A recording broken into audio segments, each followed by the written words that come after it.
2017년 한 해를 되돌아보는 송년 기획보도. 오늘은 지난 5월 치러진 대선을 통해 내년 지방선거를 전망해 봅니다.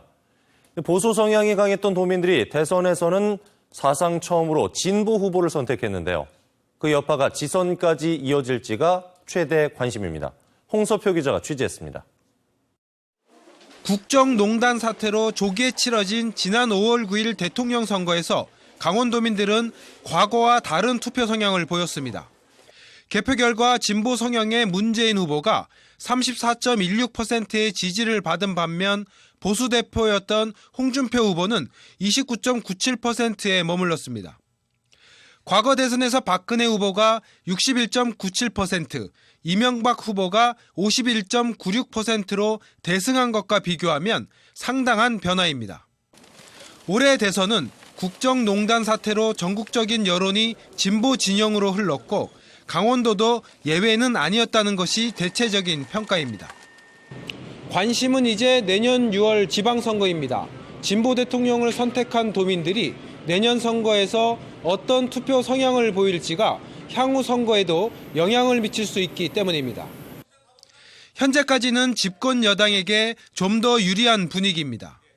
후보군을 봐도 과거 구인난에 허덕이던 더불어민주당 쪽에 많은 입지자가 모이고 있습니다. 하지만 내년 지선은 대선과 별개라는 분석도 만만치 않습니다. 보수 후보가 싫어서 진보를 선택했을 뿐 대선 당시 홍준표 후보와 안철수 후보의 표를 합치면 51.72%로 도민들은 여전히 보수적인 성향을 보이고 있다는 분석입니다. 그 구여권의 분열이라는 요소가 있었고요. 그다음에 더 중요한 요소 중에 하나는 투표율이었습니다. 그래서 젊은 층의 투표자들이 훨씬 더 적극적으로 투표장에 나온 반면에 보수적 성향을 가진 노년층 투표자들이 굉장히 투표율이 낮았다는 거. 이슈 선거로 치러질 수 있다는 전망도 나옵니다.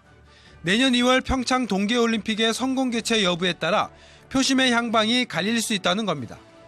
정부의 적극적인 지원으로 경제올림픽과 평화올림픽 두 마리 토끼를 모두 잡는다면 도민들이 다시 한번 진보 후보를 선택할 수 있다는 얘기입니다. 북한의 참여가 있을 경우에는 남북한 화해가 진행되는 것으로 판단할 수 있고요. 그럴 경우에는 아무래도 진보 성향을 갖고 있는 쪽으로 표를 몰아줄 가능성이 많다. 반대의 경우에는 물론 보수적 성향에다가 표가 더 많이 몰려갈 가능성이 있습니다. 정당 구도 변화도 변수로 작용할 수 있습니다. 국민의당이 공을 들이고 있는 바른정당과의 통합 여부에 따라 중도 보수 성향의 도민 표심도 흔들릴 수 있기 때문입니다. 선거까지는 5개월 이상 남아 앞으로 어떤 새로운 변수가 등장할지도 좀 더 지켜봐야 합니다. 지원 뉴스 홍서표입니다.